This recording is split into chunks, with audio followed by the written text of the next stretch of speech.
Hi, hi. Yeah, it's been a minute since I last made a video, or yeah, it's been a while. There's been a lot going on. There's been a lot of uh, living. I have been doing, um, okay, so today basically, I'll be having a different kind of conversation. This is really unscripted. I just want to talk, right? In my over 2 decades of existing,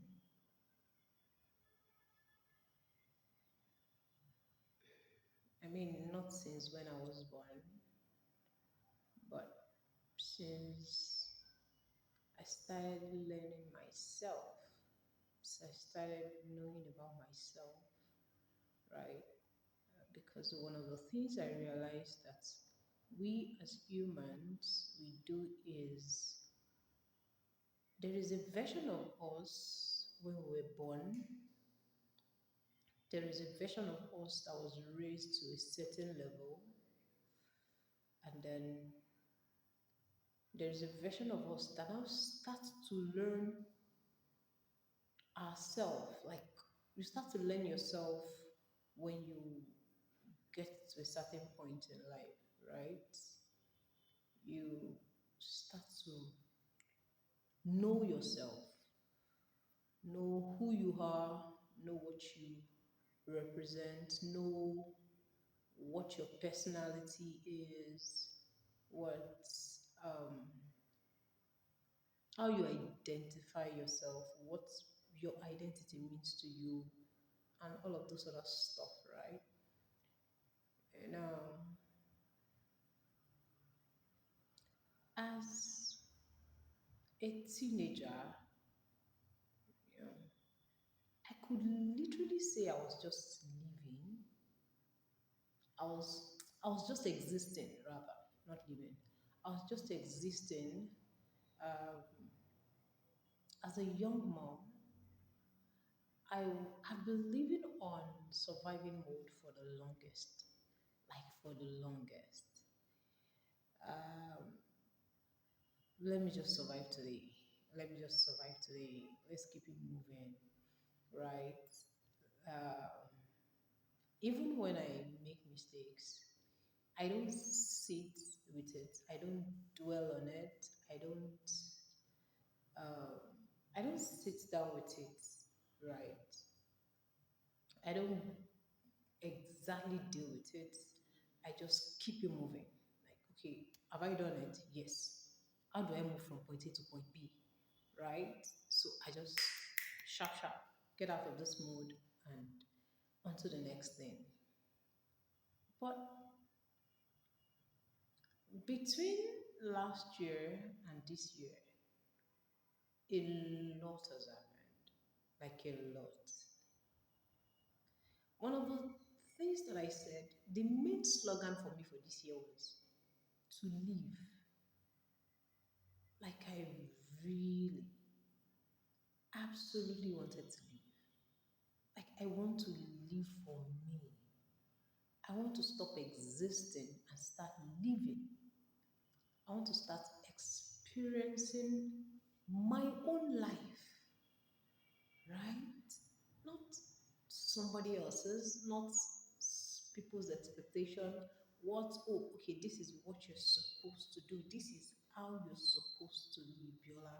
Now, a lot of those things are all wrapped up in my head, right? It's not something that someone sat me down and started influencing me over, but it is just something that has existed in my subconscious for the longest time that this is how you are expected to look. You know, there are written laws and rules, and there are the ones that are not written, right? You see those unwritten laws, those unwritten expectations, not so verbal, but you can see it that here, this is how they expect me, this is what is expected of me. Like, this is who I am in this capacity, therefore, I should, I should. Honestly, I got tired of that, right? And trust me, I have, I had a child really early, so I shouldn't live as someone people have expectation on, but I did.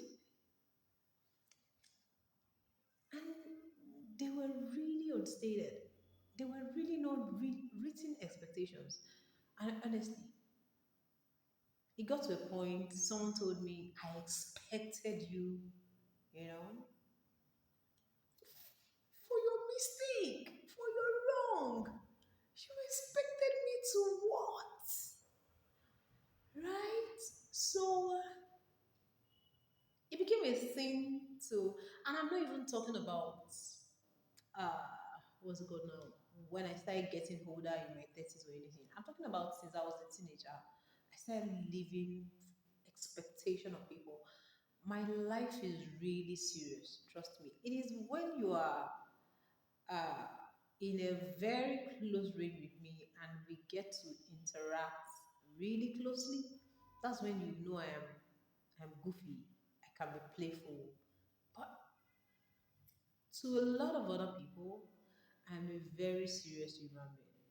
Like, really pretty serious. I ain't joking. And trust me. Hmm. Honestly, I am a very serious human being. Like, I could be playful too, right? But it's not really seen, known, heard, or anything yet. So, yeah. So I decided to start living for myself. And from January up until now, I have lived. I have lived for myself. There's a level of freedom that I have felt in my mind, that I felt, even my brain felt it. Now, I say my brain felt it because I think 24/7. My brain is working. I am sleeping, my brain is thinking.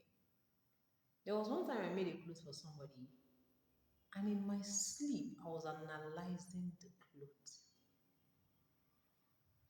The moment the error on that design hit me in my sleep, I jacked back to life. I rushed to the clothes. I went to make amends. And it still happened recently.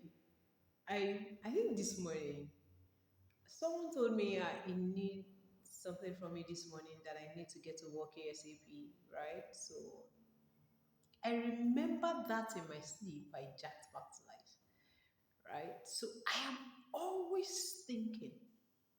My my brain is constantly producing ideas, right? Consistently. There is, and I'm not rigid. Now, in operations, I could be rigid, but in, what's it called now? Hmm. Is it operations that I was more rigid?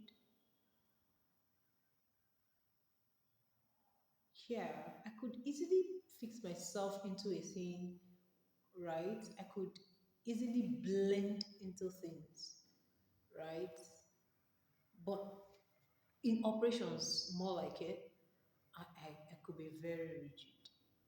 If, let's say I don't know someone now and the person is within my radar and the person is not really open, I won't raise a conversation. If the person does not say a word to me, I might keep quiet. I'm just, ugh. Especially if I don't.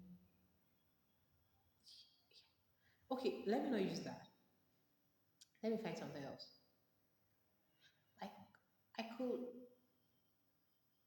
I might not easily do something or say something most of the time. Even when I see that someone is doing a particular thing in the wrong way, I might not talk in time. I'll just save it and study, right? So maybe those are not bad. I don't really know, but I just know that in my operations, I'm not so open like that. But when it comes to being not easily, hmm, what's the best word? Anyway, I'm not rigid. That's the bottom line. That's the bottom line. I'm not rigid. Uh, but at the same time, I think in the aspects where I'm not rigid, I'm learning to be a little bit rigid, right? A little bit. Because it will help. I'll just, okay. While I was saying that I should be a little bit rigid, something flashed my head. And that is, there was a time I made footwears. And at the time, I had a really close pal who asked me, Biola, what do you want to do with yourself? I don't know. Make footwears. I want to be making footwears. And friend looked at me like I had two heads. Like, are you being serious right now? Shoemaker. That's what you want to do. I was like, yeah. So I kept at it until it got to the time when I was going to change into something else. And I did. So yeah, I could be I feel like I'm a balance of both worlds, right? I am big on balance. I could pull something in and push it out with the same energy, right? So I'm a balance of both worlds. Like when it comes to this and this, I kind of balance it. So yeah, but then I felt like I've not lived for myself for a very long time, so I started living. I started learning to no. I wasn't learning to say no. I was just saying more no. I increased my level of saying no, right?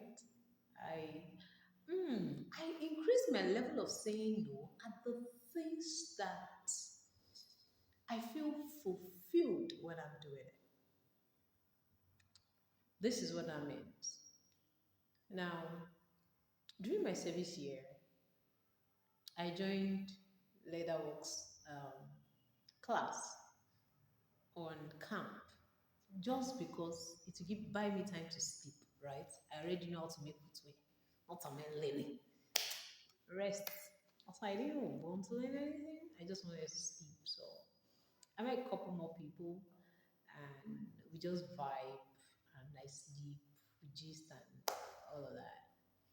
Then later after the camp, somehow I started attending NCCF family house. Then I met this lady who was telling me about how she learned how to make footwear on camp, but she wants to know more and all of those things. And I was so happy, like I was so excited. I told her, bring your stuff, let me teach you.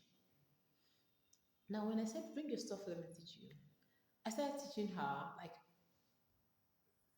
for me, it was no big deal, right? I enjoyed doing it. Like I mean, I am so fulfilled doing that. And I started teaching her. And by the time I was done, there was someone I used to call Babami at the time. Um, was it Babami or Bami? I think it's Bami. It's more of Bami, right? And this guy looked at me and said, Biola, let's come pay for your service. And I was like, well, yeah, she's going to do that. But She just wanted to learn, and I'm right here, right now. I can teach her, so it's no biggie. And the guy looked at me and said, let them compete. Now, that is one area of my life that I didn't have a balance to, right? I just, I feel fulfilled doing this thing. Like, oh, there is so much joy in here. I'm excited about it. Let me just go ahead and teach, right? I don't think I have the muscle to edit this video. I'll just post it like that.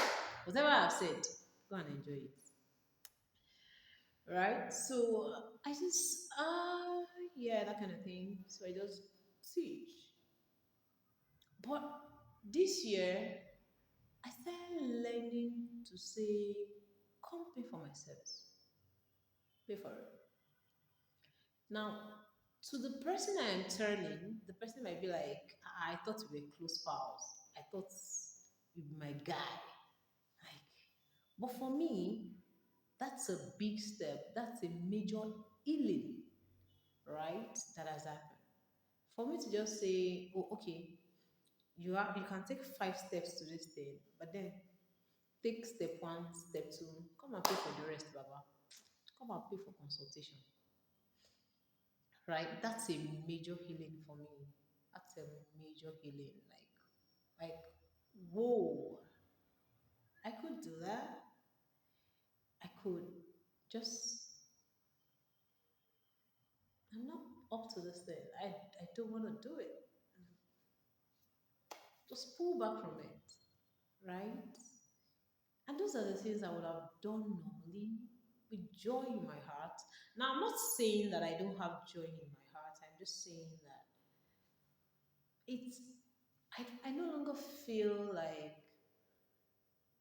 I should do this thing. I don't even know what that means, but I hope you understand what it means if you are watching. I just gotta do what I gotta do, right? And it's not about you, it's about me.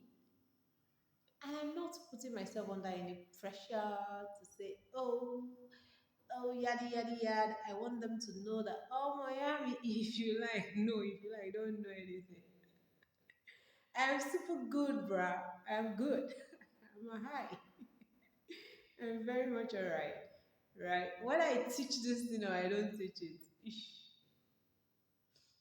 do you get? So I'm learning that balance. I'm learning that particular balance. And it feels good to be actually alive. It feels good to be really alive. Honestly alive. Like I am super duper alive. I am so much. It's not a question of what I have or what I don't. I am just joyful. See, Kai, there are some things that I cannot share now. But I'm going to post this video so that I'll, I can come back to it to say, you see what I was saying there? During that period, this and this and this and this and this were the things that were happening. But then, yo, what are you talking about? I'm just excited that I'm living and I'm grateful for it. I'm grateful for it.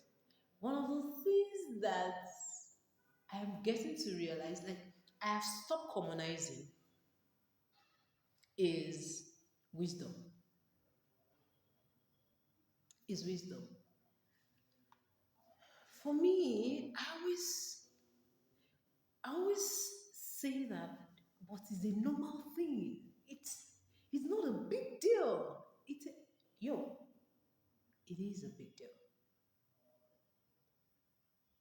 It's not a normal thing.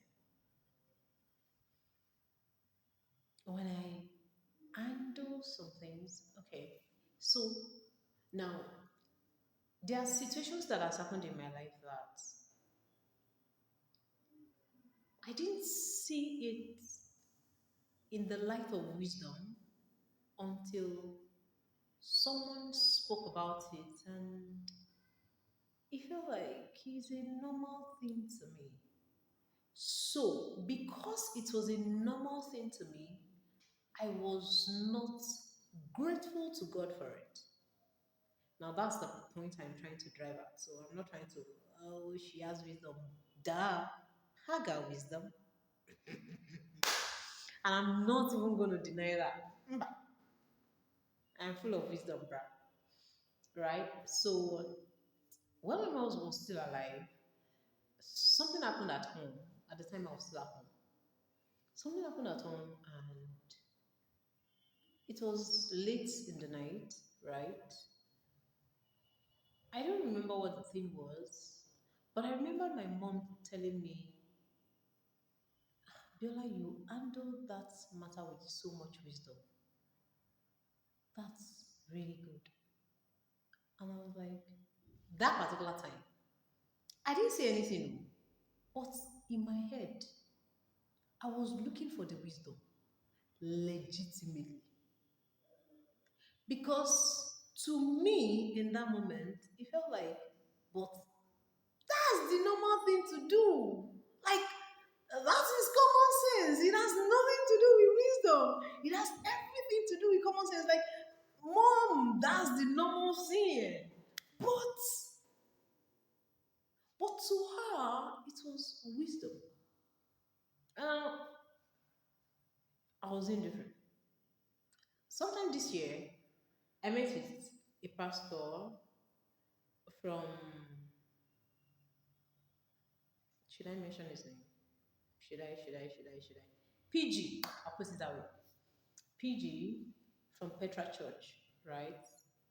So we're having a conversation, and I was talking about a couple of things, and it was like, wow, Bella, that's wisdom. And I was telling him, it don't know wisdom sound, it's common sense, so it don't know wisdom. I'm saying no, it has nothing to do with wisdom, it has everything to do with common sense. And he looked at me and he said, because you are the one operating in it, because you are the one giving it, because it is common sense to you does not mean it is not wisdom to other people. It is wisdom, Biola. Don't commonize it. Then the part that crowned it all was when I had to like host some people here. They came for an interview, and one of them decided to ask me a question, and it was like, this question, you're not going to see it coming, and yada yada yada, and da da da da da. And I was like, okay. Then he asked me the question, and I simply responded, come and see screaming after the shoot. These guys were literally screaming. You see, in that very moment, everything that everyone has been saying over the years came together for me. It came together such that I went into my bathroom and I was like, God, I am grateful for that wisdom. I am grateful, grateful. I am so grateful for that wisdom.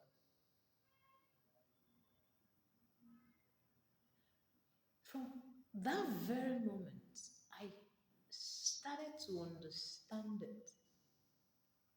What everyone had been talking about.